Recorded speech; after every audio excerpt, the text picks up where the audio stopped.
Hey, what is up guys, Kevin here with P.O.G, and today we're going to be going over the top 4 Magnet Warrior deck profile that Art LeQuint piloted. Again, the top 4 and Curseof's Fun for All tournament. Let's get straight into it. First we got to go over Magnetic Attraction. Very simple skill, really good. But apply the following skills whenever you activate them, right? When a level 4 or lower Magnet Warrior monster is normal summon, you can add one level 4 or lower Magnet Warrior monster with a different name from your deck to your hand. Really good. Second effect, you can reveal 2 level 4 lower Magnet Warrior monsters with different names from your hand, and if you do, add one Valkyrion, the Magnet Warrior, from your deck to your hand, and then each of these skills can only be used once per duel, so they are hard once per duels. Super hard once per duels. Let's get into the main deck. Played one Valkyrion. We're going to be searching it. You only need to play one, and it's rarely ever going to come out anyway, so it doesn't really matter. And if it does come out, you're winning game because it's a win more card. 3 Delta, the Magnet Warrior, if you don't know what this is, level 4 Earth Rock Effect monster that states if this card is normal or special summon, you can send one level 4 lower Magnet Warrior monster from your deck to your graveyard. And then if this card is sent to the graveyard, you can banish 3 level 4 lower Magnet Warrior monsters from your graveyard, except itself, or except Delta in general. Special summon 1 Valkyrion, the Magnet Warrior, from your hand or deck.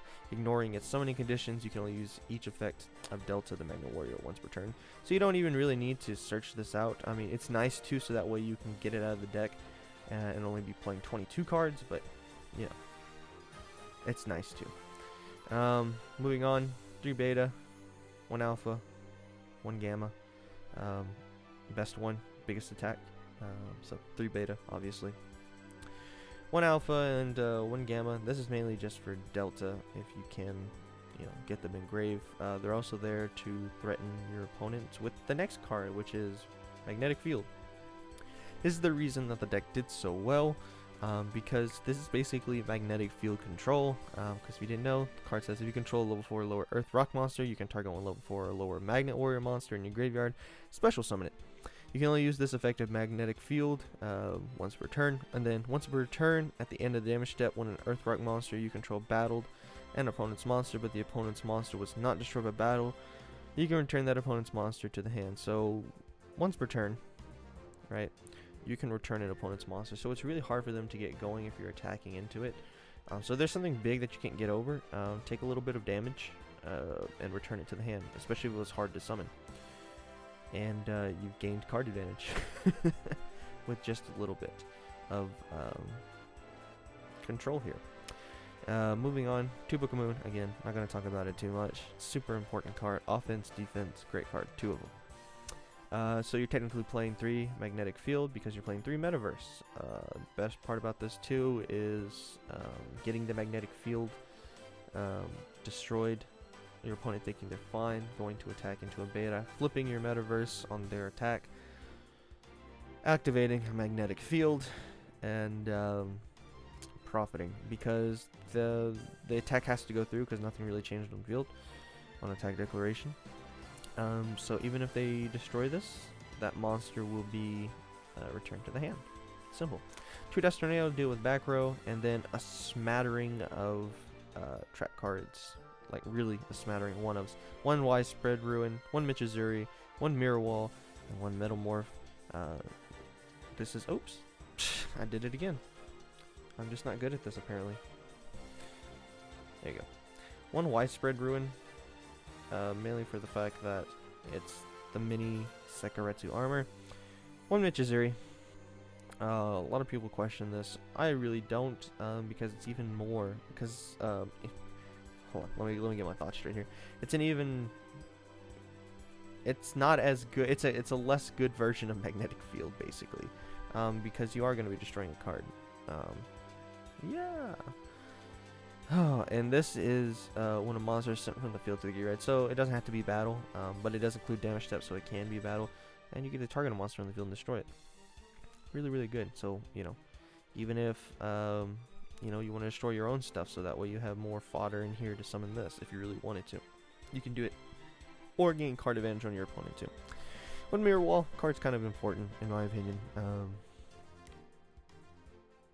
It's an attack neutralizer. It's a deterrent. It's an attack deterrent. That's what I'm trying to say. Your opponent sees it, they're not really wanting to attack. So or you know, you flip it on them when they declare an attack. So. One Metamorph, really cool. Buff up your Magnet Warriors and give them that extra 300. This becomes a 2,000 beat stick. So, and then if it attacks, it gains more. Really, really good. But just a nice little smattering of one-of traps. So, moving on to the side deck. There were 2 Exiled Force, really interesting, I guess, again, for that 1-for-1 cost to gain card advantage, or field advantage on your opponent. 2 Cosmic for more back row destruction when 2 Dust Tornado just isn't enough, or you want to switch out between them, I guess. The 3rd Book of Moon, really important card, and the Nobleman to cross out, because you are playing Book of Moon, so. Or if you're playing against something that's, you know, either flip-based or, you know, stall-based, so. Really, really good. Let's go on to the extra deck. It really doesn't matter because we can't summon any of this stuff, but alright. 1 Blue Eyes Ultimate Dragon, 1 Arcana Knight Joker, 1 Meteor Black Dragon, 1,000 Dragon, 1 Alligator Sword Dragon, and 1,000 Eyes Restrict. Okay. Overall, how does this deck work? How do I feel about it? It's amazing. The fact that, you know, such a good player like Art LeQuint took a chance on this. Technically, he didn't really take a chance because he's a good player. He knows what he's doing. Yeah. It's a very simple deck in theory. It seems like a little bit more skillful deck of knowing what to dump, when to activate things, you know, when to add versus play on Metaverse. You know, you gotta remember which one-ofs you have and haven't played, what you draw into them. Side decking also seems like another thing that takes a lot of skill on this deck, knowing what you're playing against, how to play against it. One thing that interested me was that there was no Lost Wind anywhere in main or side, but that's okay. That's okay. The main star here is Magnetic Field. And I think this is the way Magnet Warriors get played until if we ever get more support for them in any shape or form, just in general, right? Card's very, very good. But you do got to remember it is a once per turn bounce on your opponent, but that's all you're really ever going to need because it can go into your turn and their turn. You can bounce cards, so especially with Metaverse, you can definitely get that their turn bounce as well. So, but that's going to be it for me today, guys. Again, let me know what you guys think down in the comments below. Don't forget to give us a like, a comment, subscribe, a share, maybe here or there, and check out all the links down below in the description, whether they be all the Discord links, Curseof's Twitch, the P.O.G's Twitter account. Go check out all of that stuff. Don't forget, this is Kevin with P.O.G. Until next time, guys. See ya.